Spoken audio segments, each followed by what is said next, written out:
Good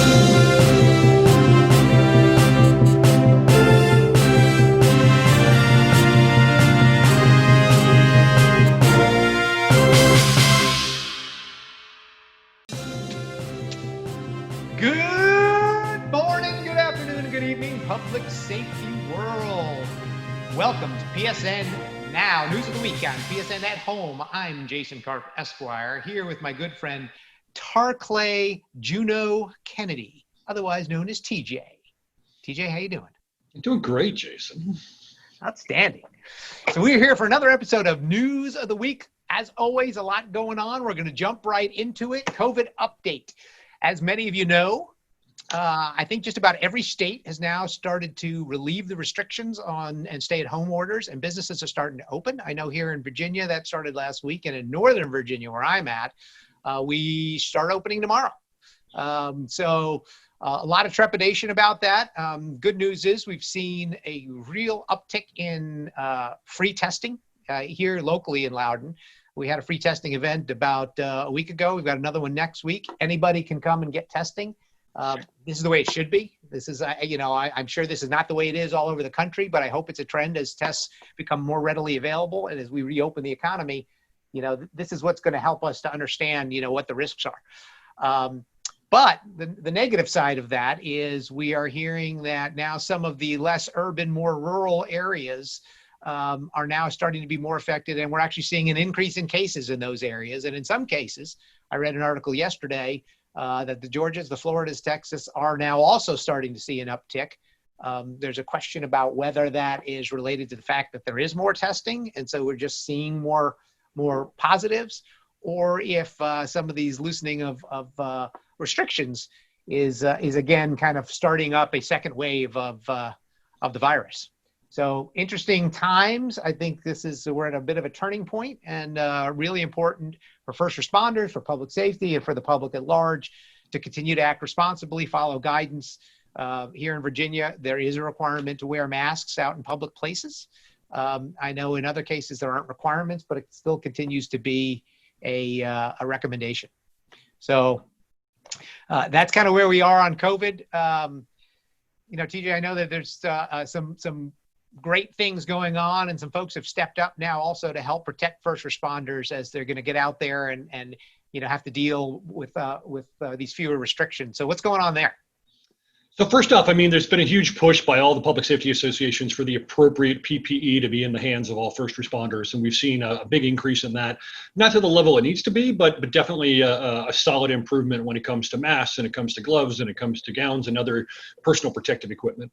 One of the unique stories this week was out of a request that came out of New York, and The Ohio State University worked on a study to look at what temperature would a patrol car need to get to help disinfect and reduce the likelihood that coronavirus could stay alive on the vehicle surfaces. And what they came up with was 133 degrees for 15 minutes.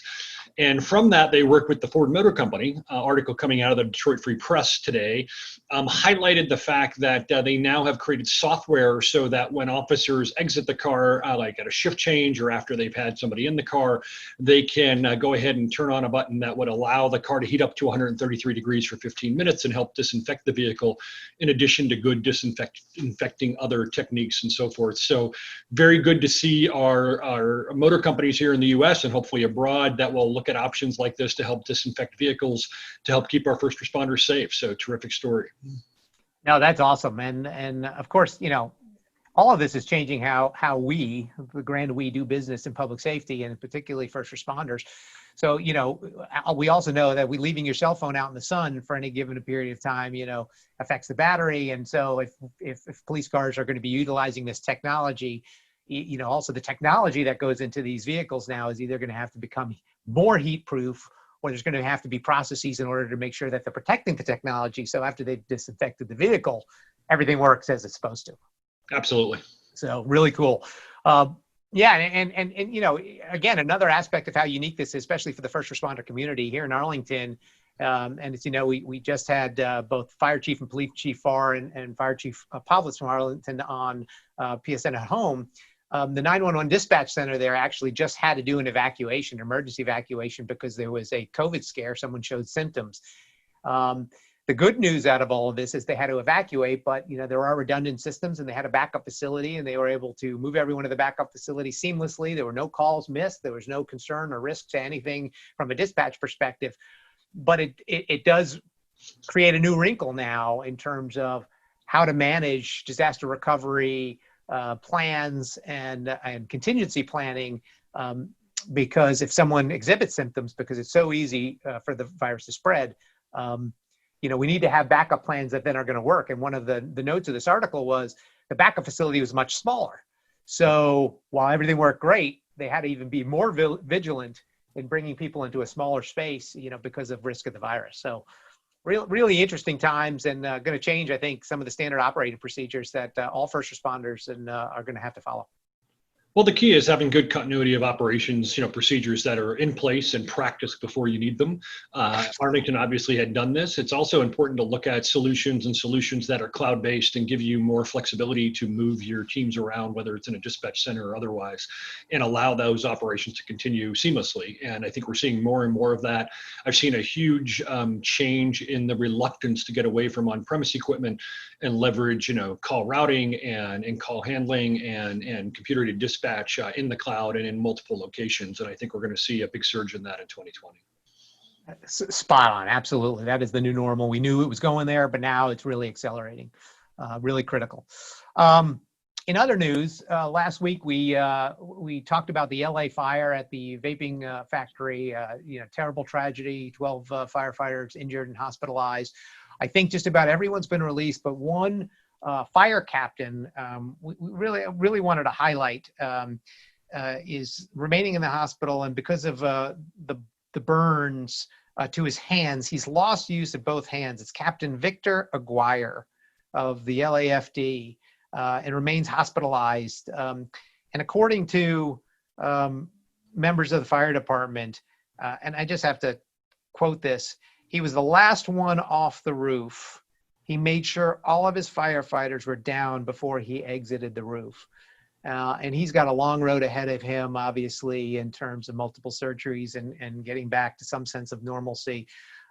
True hero. We continue to emphasize this, but this is a feel-good story on one side, and obviously, very upsetting on another that he's had to go through this. But this is what they do every day, right? This is what our first responders do to protect our communities. And DJ, you were one of them. Well, I think it's a tremendous example of a leader, line leader, that the captain on that particular ladder company and engine company that, multiple that responded to this industrial incident, were ensuring that their crews were safe and obviously, showing great leadership, but also they were, very badly injured and burned in this particular incident, and that those will be lifelong injuries that will affect both their career and their livelihood. And that they have done that for the service to their community, the city of Los Angeles. And I think that because we have so many fewer fires today than we used to have, and we have better fire protection equipment, sprinklers, better alarm systems, things have reduced the sheer volume of fires in many commercial areas, that we forget just how devastating these fires can be and how dangerous they can be. And so this is a big warning and a wake-up call to just remind the general public. Certainly fire departments are keenly aware of how dangerous these fires are. Yeah, no, absolutely. And just for those watching, there is a GoFundMe page that has been put up and accepting donations for the family. GoFundMe.com, Captain Aguirre and family. So if so inclined, that's available for anybody who would like to assist. I know there's been a tremendous outpouring of support. So our warmest wishes and prayers out to the Aguirre family. In tech news, more going on in the land of land mobile radio. Hytera declared Chapter 11 bankruptcy for this past week, citing losses and issues due to COVID, as well as over a legal engagement with Motorola. Just another example, though, of some of the troubles going on with LMR and the upheaval going on in that industry. And as you know, we've been reporting recently over the last several weeks and talking with folks about leveraging LTE and new technologies and moving forward and not relying on these systems as there's continues to be consolidation and due to the expense and now with COVID and other things where budgets are tighter, need to ensure that we've got available technologies to ensure ubiquitous communications. No, I think it's critical. I think that land mobile radio licensing has been going down in the United States, I think, for the last 7 years now. Certainly, some of the earnings reports we've heard recently have seen a downturn in some land mobile radio revenues coming into some of the major suppliers. I'm not surprised by that. I think that it's important that agencies continue to maintain the land mobile radio systems they have as they embrace LTE and continue to grow the capabilities that are there and continue to add even more LTE satellite and other capabilities for redundancy and ensure that they have robust and broadband communications, both for video, voice, and data. No, absolutely. And of course, this isn't going to be the last disaster, whether it's a pandemic or other, to hit the world, to hit the United States. And so making sure we've got the infrastructure, the technology, and the ability, as you noted, like, for example, leveraging the cloud and other types of technologies so that we can be adaptable when these things happen. So really important. Well, I think one of the things, just a final comment on this one, I think that anytime we see a pandemic like this, we're seeing some paradigm shifts start to happen in public safety and in the technology industry that supports it. One of which obviously is, the move quickly to embrace telemedicine. I think we're seeing a big move to embrace more broadband and LTE and that rich media data communications and in voice over LTE in addition to land mobile radio. I think whenever these kinds of major events happen, that move from on-premise equipment and public safety answering points to more of the cloud, as public safety embraces the cloud, which I think is going to accelerate greatly in 2020, the good news is there should be more capabilities, not less. The good news is there should be more options that are also super cost effective, not less. And it's really about how do we embrace and leverage these while continuing to use important technology that public safety uses every day. Yeah, spot on. In other news, kind of following on to some of the themes that we've been talking about in the last couple of weeks, a federal district court out in Seattle, I believe, just ruled against the FBI that a warrant is necessary to view even the lock screen of a smartphone. And this, of course, has been a debate that we've heard going on for several years about the ability of law enforcement to access proprietary security technology within these smartphones when seeking evidence. And this is just kind of another step, I won't say forward or backward per se, but it's certainly another hurdle for law enforcement, is that even at the, taking information that could be available off the lock screen, in this case, there was a screen name that was useful, and they took a picture apparently of the lock screen separately and then leveraged that in terms of their investigation. But the federal judge said, no, that's a constitutional violation of privacy, and need to get a warrant before you can seek that information. Yeah, I think we're going to continue to see how should privacy laws and constitutional interpretations, act in 2020 with the technology we have today, especially on a consumer and citizen level. And what used to be searching somebody's home or searching somebody's car can now be searching their smartphone that has their entire life in it.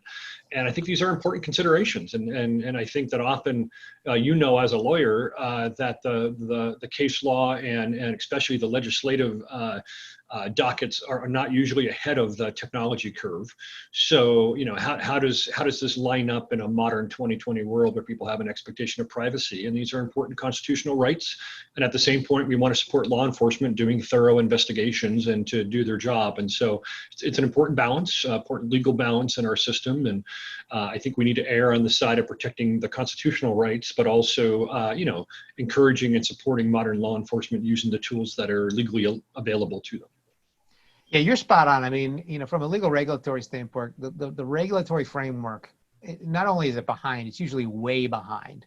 And that is the case, today. And this actually, leads us to kind of a next point that, in terms of some new tech that's being used. And we talked about drones last week and use of surveillance technology. And as you know, big controversy and use of facial recognition that's been going on for some time. And now with COVID and folks wearing masks, many of these companies, and there's literally tens of companies, if not hundreds of companies, who are racing to work on this technology, are tweaking that technology now for facial recognition, even with a mask on. And so it almost feels like it could be a little bit even more invasive. And I think the real question is, how do we deal with this? These issues aren't going away, and they're very difficult, and it's a balance, right? And I deal with this from a legal perspective all the time, and you have that regulatory versus tech. We did this when I was at the FCC. Obviously, we had to deal with this at FirstNet. But the regulation is always going to lag behind unless there's a major overhaul about how we manage from a regulatory perspective. And so I've been a proponent of industry and government having to work together, self-regulate to a certain degree, and enter into, one of our favorite things, a public-private partnership, so to speak, coming together to assess the impacts of the technology when they're bringing it to market. Not just bring the technology to the market for the sake of having it, but understanding the human impact. Mm-hmm. So the question then becomes, yeah, go ahead. Yeah, no, I was going to say, so the question becomes now, you've got the agency purchasing, you've got the regulator looking at this, who's arguably, protecting the rights of both sides. And then you've got industry who wants to bring product to market. Everyone's got to play a role, but what should those roles be? Well, I think Chief Farr brought this up in our interview this week on PSN at Home. And I think one of the things that industry needs to do in conjunction with public safety and policy leadership in public safety is help look at the short-term, medium, long-term effects from a regulation policy process standpoint, and help find ways to make that work that obviously protects citizens, that protects the public safety agency, but also anticipates some of the political and practical hurdles of working through that. I think back to the 2002 Olympics in Salt Lake City when we were working on public safety for those games. We were dealing with early facial recognition technology then that we chose not to use, even though we were dealing with a shortly after 9/11 public safety environment. And we didn't feel it was ready and that these issues had been worked out. And that was, 18 years ago. So here we are, in 2020, and we're still grappling with this issue when it comes to facial recognition and, a presumption of privacy. And it's different, we went through this with automated license plate recognition, which has come a long way and I think is a very useful tool, but the right procedures have to be in place to make sure it's not misused. And I do think it's right to get these constitutional issues, to get these practical process and policy and regulation issues, proactively addressed rather than waiting for them to raise up their issues later on. Yeah, I agree. And I think there has to just be more responsibility and, on the industry side. I firmly believe that, when we're talking about these technologies, I know when we were with FirstNet and working that arrangement, the commitment that was given to us, not just in terms of the commercial aspects to it, but how this was going to benefit our country, how it was going to benefit public safety. I think as we bring these new technologies to market, industry has to take a more involved view of how those technologies impact our communities, are going to impact, the regulatory framework. And think ahead and work with the agencies to come up with solutions beforehand so that, one, the agency doesn't have to deal with it all by themselves at the end and deal with backlash of whether they choose to use the technology, they don't, dealing with civil rights organizations, human rights organizations. It's getting all of these folks involved on the front end. And to the extent we can do that and there can be greater coordination, we can come to the market with a solution already, or a rational solution that multiple parties have bought into. And I just think that's got to be the wave of the future. Else this technology is not going to get used because we're going to be stuck in litigation, for years and years. Agreed. So with that, we're going to finish up our news of the week with our infamous PSN Wow segment. PSN Wow. So two interesting stories today. One, a beautiful idiocy. A Long Island man has confessed to attempted murder for stabbing his father. And the reason he confessed is because he did it on Zoom, on camera, on a video. So what were they thinking? Just come on. In this new, I guess in this new video world, there really is no privacy. And I guess he just couldn't resist, pursuing the crime right there on camera for all to see. So I guess it makes sense that he confessed afterwards. Just It crazy. does. I mean, the reality of crime in 2020 and crime during coronavirus, it was only a matter of time before Zoom became part of that, or other video platforms out here that everyone's using today, from everything that they possibly could have recorded or being watched by many other people. So also, these aren't the smartest criminals, obviously, that are doing this. Well, there seems to be no paucity of, I would say, not the smartest criminals out there. So good for law enforcement, but it does show, how using all this new technology opens new doors for investigation and for solving some of these crimes. So anyway, crazy. And then we'll end on a great note. A telecommunicator, a 911 call center, Jasmine Collins, who was in the Owen Hill area in Bladen County, talked a woman through her birth and her brother. EMS wasn't able to get there in time, and talked them through every step, and beautiful baby born, everyone was healthy, and it just shows to go you, so to speak, how important our 911 dispatch and telecommunicator community is. They are part of the first responder community and just critical to this effort. And just kudos to Jasmine Collins for doing a phenomenal job and helping people, especially during this time when travel's limited and anxiety is up. So just, love to hear those feel-good stories and really support our 911 dispatch and other first responders. Yeah, great shout out for Jasmine and the emergency telecommunicators that are making a difference in lives every single day. And I think probably even under more stress now than ever with everything going on with coronavirus and a lot of the screening that's happening. And also it goes to show that Mother Nature will take its course. When babies are ready to come out, they're going to come out, and EMS is going to get there very quickly. Probably wasn't a traffic issue. It just probably was a timing issue. And at the end of the day, it's great to see that family and the dispatcher can make a huge difference in the life of a newborn coming into the world. That's just a great story. And with that, we are going to end this week's episode of PSN News of the Week. If anybody has interesting stories, anecdotes, thoughts, questions, absolutely reach out to us at www.publicsafety.network. That's a full .network. And we look forward to seeing you next time. I'm Jason Karp, Esquire, with my good friend TJ Kennedy, right over there. You guys can see him. And we will see you next week. Have a great day.